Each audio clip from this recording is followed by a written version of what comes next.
Dylan, before we move on, can you tell us a little bit about the pentatonic scale and how this figures in a big way to the three guys we're going to talk, and blues playing in general? Absolutely, yeah. So basically the pentatonic scale, the minor pentatonic scale is the same thing as the minor scale, but minus 2 notes. So I'll play the minor scale for you can hear it. Okay, so we had 1, 2, 3, 4, 5, 6, 7, and then the same note again an octave away. Now I'm going to take away 2 notes, and we'll end up with the pentatonic scale, hence the 5-note scale. Right. And then pass the octave. So basically what's happening there is we're limiting the amount of notes, which kind of mimics a more vocal line, or a line where someone might sing if they were going to skip some more notes more often. It makes it sound less stepwise. So instead of, yeah.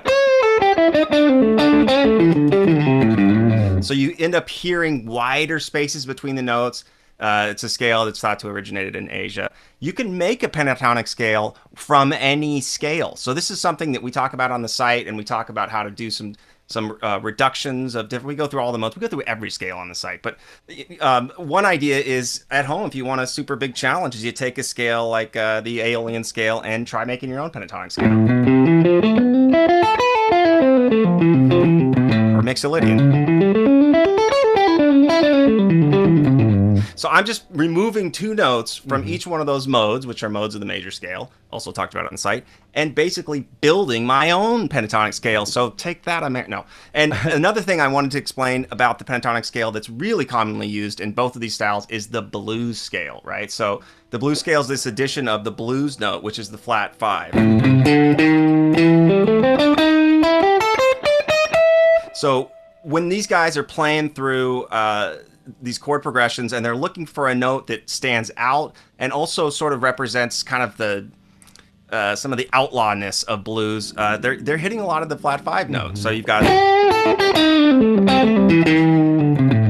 and it's a really cool way to expand on your playing. If you don't know either one of those, check out the minor pentatonic scale, the blues scale as well. It's funny you bring that up, because you're right, because Stevie and Buddy will play that flat 5 note a lot. Clapton stays away from, he'll bend past it usually, but Clapton does this in his famous solo to Crossroads, the live one. He's going from the major pentatonic to the minor, back and forth, which I know Stevie does quite a bit too. And I think that's a really I did it at the top of the show. Over E, I'm playing major, then I went to the minor pentatonic. So just to demonstrate that again real quick, a major over E would be, there's your major third right there.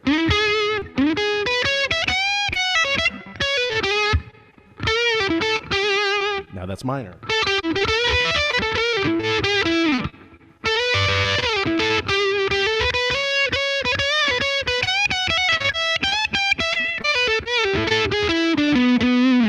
So we're vacillating between the major, the minor, back again, all within the same solo. So that's another. It's a real telltale thing that Clapton will do in any key.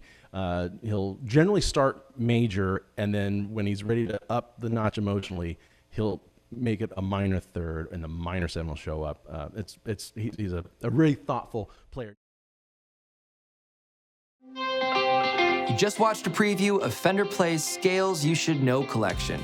Click the link to learn more about guitar scales, then put your skills to use by learning to play the songs you love.